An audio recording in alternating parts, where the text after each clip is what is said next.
Hello student, welcome in today's video. Today we are going to learn the coagulation of blood or clotting of blood. Yesterday or in last video we have seen already about the RBCs, that are the red blood corpuscles, and today we are going to see the coagulation of blood or clotting of blood. What do you mean by coagulation or clotting? कशाला म्हणू आपण रक्ताचं गोठणं? That it is the conversion of liquid blood into semi-solid jelly. It is the conversion of liquid blood into semi-solid jelly is nothing but the coagulation. It is called as coagulation or clotting of blood. आपल्याला माहित आहे की if the blood is travel through the body, it should be in a transforming form. It should be in a flowing form. जेव्हा रक्त शरीरात present आहे ते वाहत असलं पाहिजे. आपण बघतो की जेव्हा कधी ब्लडमध्ये क्लॉट तयार होतात एखाद्या पेशंटमध्ये, तेव्हा त्या क्लॉटनी येणाऱ्या ब्लडला डिस्टर्बन्स किंवा ऑब्स्टॅकल निर्माण होतात. परिणामी एखाद्या अवयवाला किंवा हार्टला ऑक्सिजन न मिळाल्यामुळे पर्सनचा किंवा पेशंटचा मृत्यू होऊ शकतो. तर जास्त ब्लड जेव्हा शरीरात आहे तेव्हा ते गोठलं नाही पाहिजे, कारण शरीरात सगळ्या गोष्टीचं वहन, ट्रान्सपोर्टेशन हे व्यवस्थित झालं पाहिजे.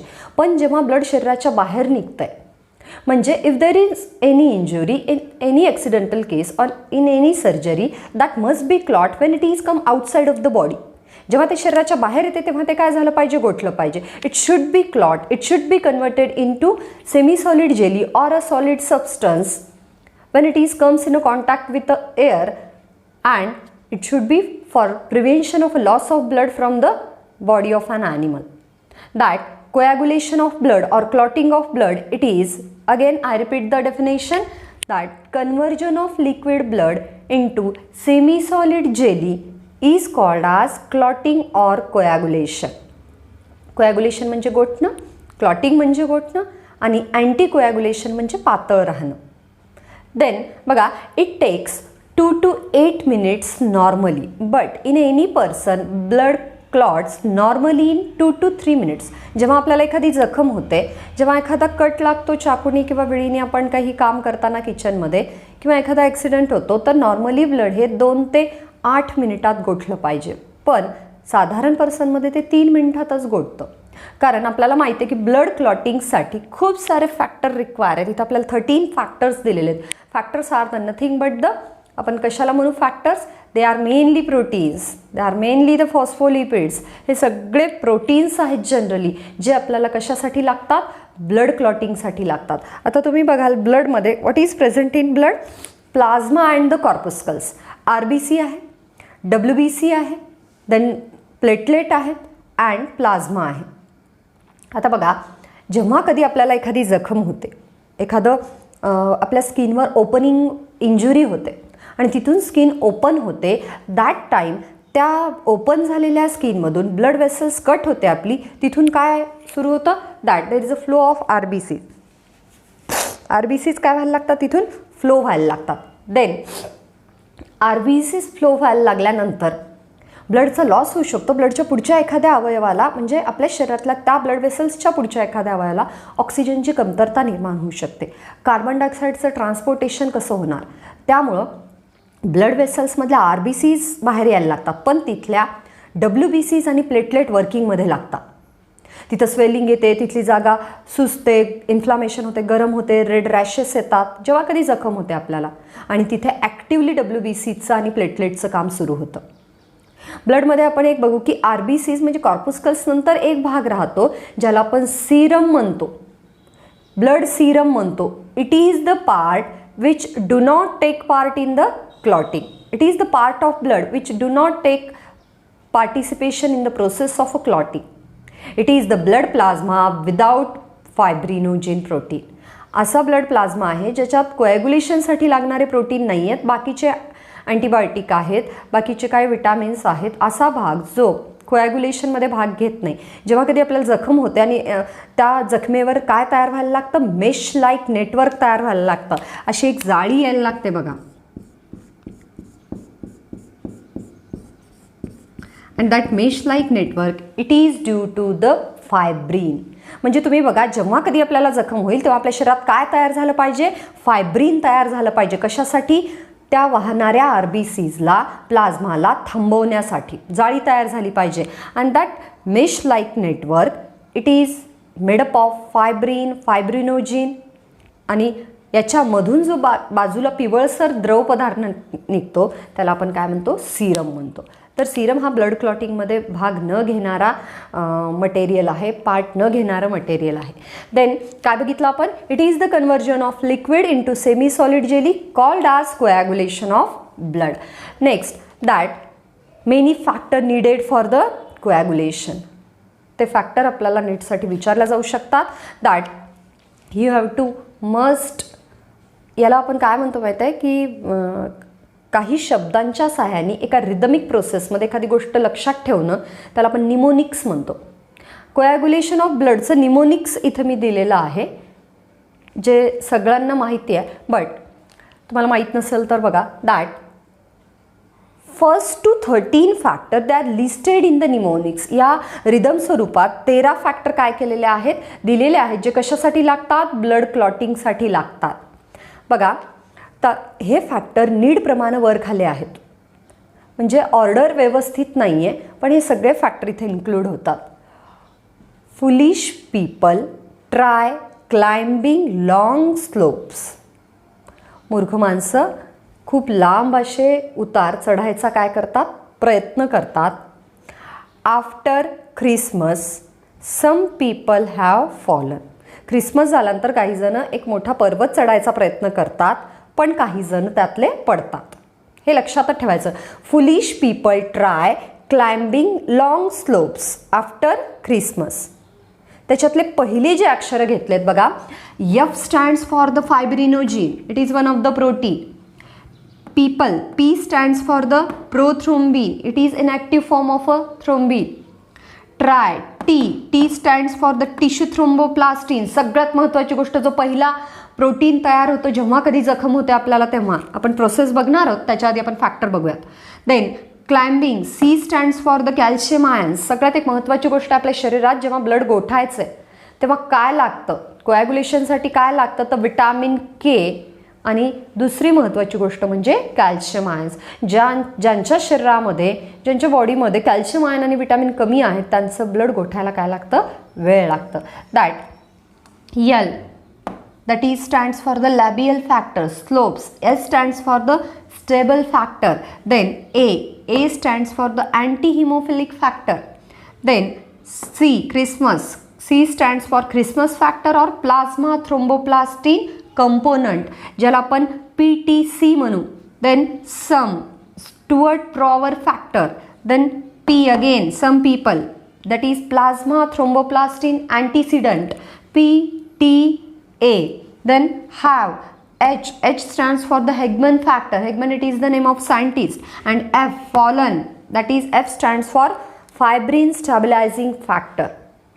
These 12 to 13 factor, they must be remember.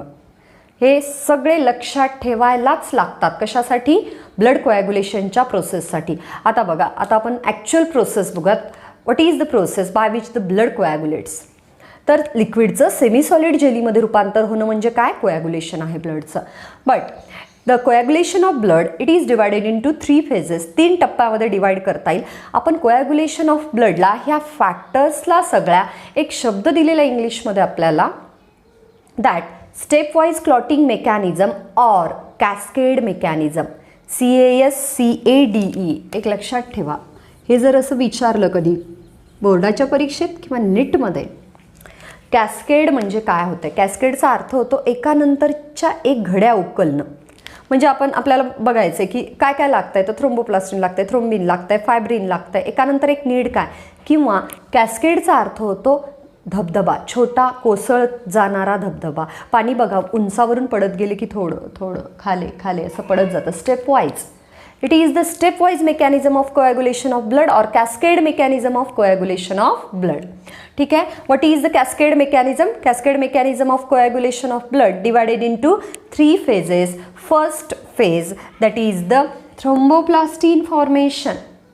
Second phase, thrombin formation. And third phase fibrin formation. काय काय लागतं ब्लड गोठण्यासाठी? थ्रोम्बोप्लास्टिन लागतं, थ्रोम्बिन लागतं, टी आणि फायब्रिन लागतं. आणि हे जे फायनल नेटवर्क तयार होतं आपल्या RBCवर, तुम्हाला माहिती आहे कुठल्याही जखमेवर खपली धरली की त्याचं ब्लड काय होईल? ऊज आउट होणं बंद होईल. हे जे नेटवर्क आहे आपल्या शरीरातून तयार होणारं, ते नेटवर्क RBCला बाहेर येण्यासाठी काय करतं? तिथं थांबवतं. देन फर्स्ट फेज बघूयात आपण, that is thromboplastin formation. How the thromboplastin get formed. इथं दिलं आहे बघा मी, ही तर आपली सेकंड रिएक्शन आहे सेकंड फेजची. देन ही थर्ड, बट आपण फर्स्ट बघू how the thromboplastin get formed. It get formed in the body where the damage tissue is there. जिथं आपल्याला जखम झाली, suppose we are using the knife to cut the vegetables and our tissue is damaged by that knife or any another injury is there. खेळता खेळता लहान मुलं पडली आहेत किंवा तुम्हाला एखादं मशीनचं काम करताना सुई वगैरे टोचली आहे, तर how the mechanism is started. First there is a need to have the thromboplastin formation. सगळ्यात महत्त्वाचं आहे की शरीरात थ्रोम्बोप्लास्टिन नावाचा पदार्थ पहिलं स्टेप आहे तयार झाला पाहिजे. कोण तयार करतं? तर दोन गोष्टी आहेत. जेव्हा कधी आपल्याला जखम होते, एखादा कट लागतो, त्या तिथे प्लाझ्मा पण थ्रोम्बोप्लास्टिन तयार करतं. The liquid in the blood, it is called as plasma. Plasma also produce the thromboplastin and that is the intrinsic way. शरीरात तयार होणारं आपण बघू की दोन वेळा ब्लड गोठतंय की जेव्हा काही फॉरेन सबस्टन्स आपल्या शरीराच्या कॉन्टॅक्टमध्ये आला, that time blood get clots. It is called intrinsic way. And what is extrinsic mechanism? What is the extrinsic mechanism? That damaged tissue also form the thromboplastin. दोन्ही मार्गाने थ्रोम्बोप्लास्टिन तयार होतं बघा. एक तर प्लाझ्माकडून सुद्धा होतं बाय इंट्रिन्सिक वे, आणि दुसऱ्या मार्गाने कुठून होतं? By damage tissue also. दोन्ही मार्गाने काय होत आहे? थ्रोम्बोप्लास्टिन तयार होत आहे. अँड थ्रोम्बोप्लास्टिन म्हणजेच काय? थ्रोम्बोकायनेज आहे. Thromboplastin, it is the name of protein. Thrombokinase, it is the name of enzyme. Enzyme and protein, they are not differentiated. They are one and the same. तर थ्रोम्बोकायनेज किंवा थ्रोम्बोप्लास्टिन याचं formation खूप गरजेचं आहे. कोण करते पहिल्या स्टेपमध्ये फॉर्मेशन? एक तर शरीरातल्या ब्लडमधलं प्लाझ्मा करेल, जे लिक्विड आणि गॅशियस आयन्सचं मिश्रण असतं, किंवा आपले डॅमेज झालेले टिश्यू करतील, जखमी झालेल्या सेल्स करतील. ते काय करतात? तिथल्या प्लेटलेट आणि WBCs, RBCs डॅमेज होतात, मरतात, काही त्या जखमेतून बाहेर यायला लागतात. पण तिथले WBCs काय करतील? तिथली ज्या त्वचेच्या भागेत जखम झालेली आहे तिथं WBCs स्कॅव्हेंजर्स म्हणून ॲक्ट होतात, फायटर सेल म्हणून ॲक्ट होतात. ते बाहेरून येणाऱ्या फॉरेन ऑर्गॅनिझमला, कारण शरीराचा एक भाग उघडा पडलेला आहे, ब्लड वातावरणाच्या कॉन्टॅक्टमध्ये येत आहे, तिथून foreign organism may be a bacteria, फंजाय, viruses, protist enter करायला लागतात आणि त्यांना थांबवण्यासाठी WBC फाईट करायला लागतील. पण तिथं असलेल्या प्लेटलेट, तिथं असलेले बाकीचे प्रोटीनेशियस सबस्टन्स, हे डॅमेज टिश्यू काय करायला लागतात? दे प्रोड्यूस थ्रोम्बोप्लास्टिन और plasma, it also produce the thromboplastin by intrinsic way और by extrinsic way. When damage tissue from the produce the thromboplastin, it is called extrinsic way. When plasma produce the thromboplastin, it is called intrinsic way. That you have to know that thromboplastin or thrombokinase, it is one and the same and it is produced by two ways. दोन मार्गाने तयार होत आहे बघा, ठीक आहे. And it is the first phase, thromboplastin तयार झालेलं आहे. सेकंड फेज काय? Thrombin formation. आता आपण बघू की थ्रोम्बिन फॉर्मेशन कसं होत आहे. आता थ्रोम्बोप्लास्टिन अवेलेबल आहे. पहिलं प्रोसेस थ्रोम्बोप्लास्टिन कुणी तयार केले? प्लाझ्मा किंवा डॅमेज झालेल्या टिश्यूनी.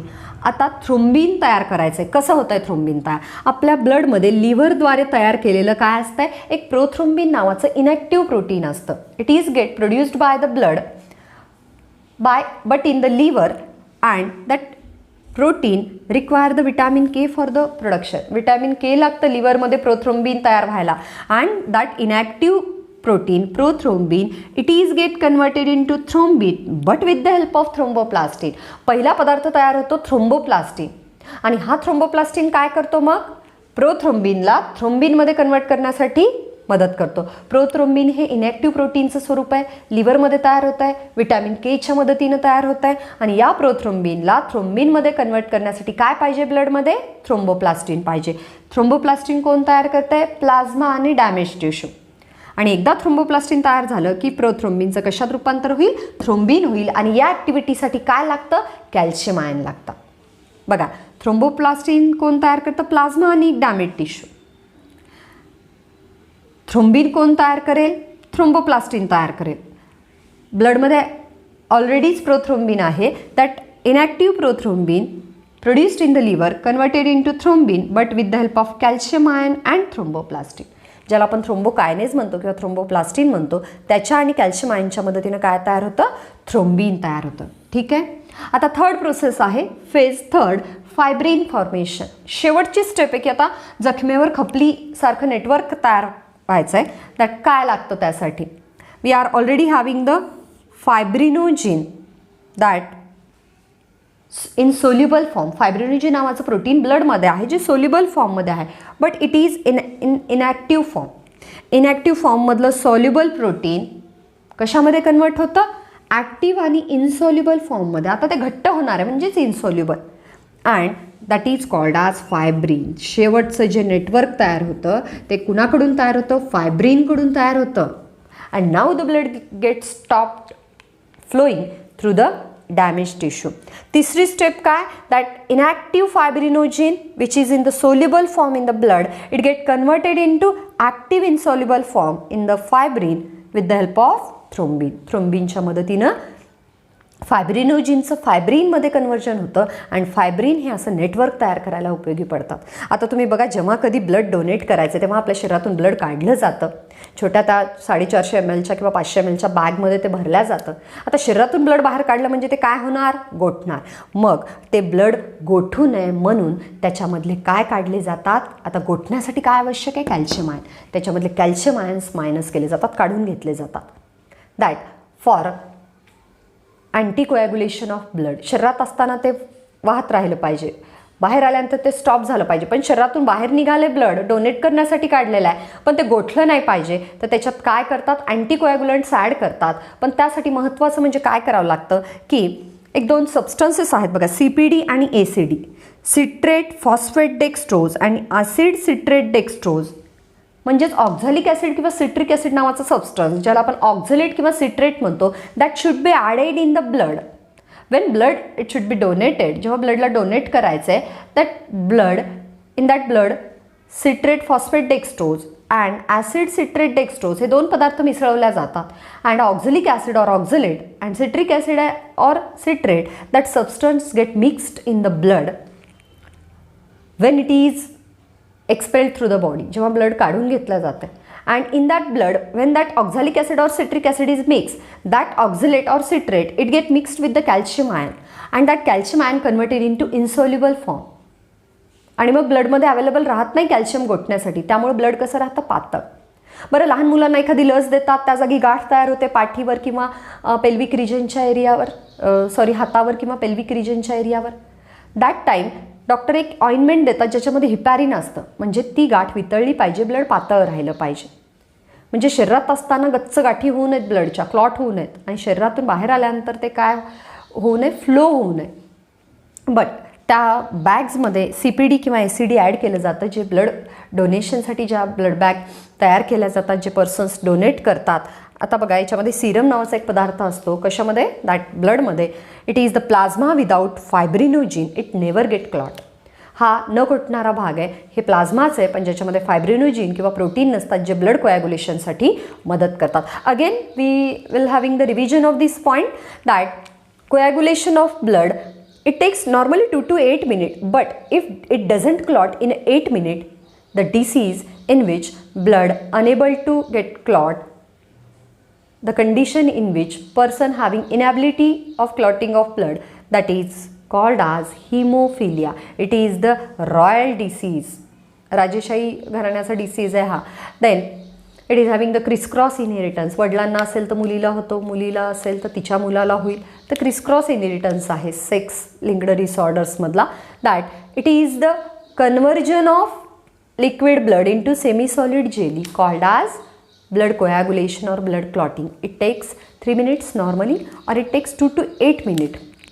Then the coagulation of blood, it having the cascade mechanism, it having a stepwise mechanism which require 13 factors, 13 proteins, that is the fibrinogen, prothrombin, tissue thromboplastin, calcium ions, labial factor, Stabil factor, antihemophilic factor, plasma thromboplastin component, Stewart-Prower factor, plasma thromboplastin antecedent, Hegman factor and fibrin stabilizing factor.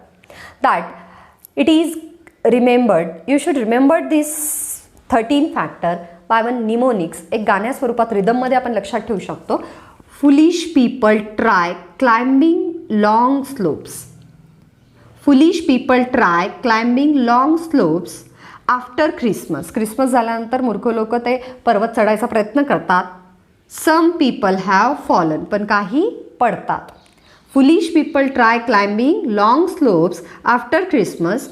Some people have fallen. तर हे 13 factor आहेत आणि 13 factor blood क्लॉटिंगसाठी लागतात आणि याशिवाय लागतं येते vitamin के, जे लिव्हरमध्ये थ्रोम्बोप्लास्टिन तयार करण्यासाठी मदत करतं. तर that coagulation of blood it gate divided into 3 parts. That first thromboplastin formation, second thrombin formation, third fibrin formation. It is the cascade mechanism of coagulation of blood, means stepwise mechanism of coagulation of blood. First, how the thromboplastin get formed? कसं तयार होतं? Thromboplastin get formed with the help of plasma and the damaged tissue. When plasma form the thromboplastin, it is called intrinsic way. When damaged tissue from the thromboplastin, it is called extrinsic way. अशा रीतीने thromboplastin तयार होतं प्लाझ्माकडून किंवा damage टिश्यूकडून. ठीक आहे. When thromboplastin is formed, it is also called as thrombokinase. And with the help of thromboplastin, जखम झाली तिथे थ्रोम्बोप्लास्टिन तयार झाले प्लाझ्माकडून किंवा डॅमेज झालेल्या सेलकडून. तर याच थ्रोम्बोप्लास्टिनच्या मदतीने काय होतं? That prothrombin which is get formed in the liver with the help of vitamin K which is in the inactive form. Prothrombin नावाचं एक लिव्हरमध्ये तयार होणारं प्रोटीन आहे. That prothrombin converted into thrombin with the help of calcium ion and thromboplastin. Thromboplastin तयार झाले damage टिश्यूकडून किंवा प्लाझ्माकडून, पण हेच थ्रोम्बोप्लास्टिन थ्रोम्बोकायनेज किंवा थ्रोम्बोप्लास्टिन कॅल्शियम आयन आणि थ्रोम्बोकायनेजच्या मदतीनं हे प्रोथ्रोम्बिन थ्रोम्बिनमध्ये बदलतं. सेकंड प्रोसेस आहे बघा, how the thrombin is form with the help of prothrombin. Thrombin is form but with the help of calcium ion and thromboplastin. Then third process fibrin formation. Our blood having the soluble inactive form of fibrinogen. Fibrinogen एक protein है. That fibrinogen it is converted into active insoluble fibrin. Active insoluble form मध्ये तयार होईल fibrin and fibrinogen converted into fibrin with the help of thrombin. पहिलं thromboplastin तयार होईल, मग thromboplastin प्रोथ्रोम्बिनचं थ्रोम्बिनमध्ये conversion करायला मदत करेल. मग थ्रोम्बिन काय करेल? फायब्रिनोजिनचं फायब्रिन तयार करायला मदत करेल. And this fibrin it helps in the formation of network over our damaged tissue and in this way blood get clot. अशा रीतीने ब्लड काय होतं? क्लॉट होतं. ह्या 3 स्टेप रिमेंबर करा, रिॲक्शन हे करा आणि हे 13 फॅक्टर लक्षात ठेवा. Please remember this 13 factor. Please revise this 3 phases of blood clotting. Then and finally the CPD and ACD it is added in the blood when blood donation camps are arranged. Thank you student for today's video. Please like and share my video on YouTube channel. Thank you.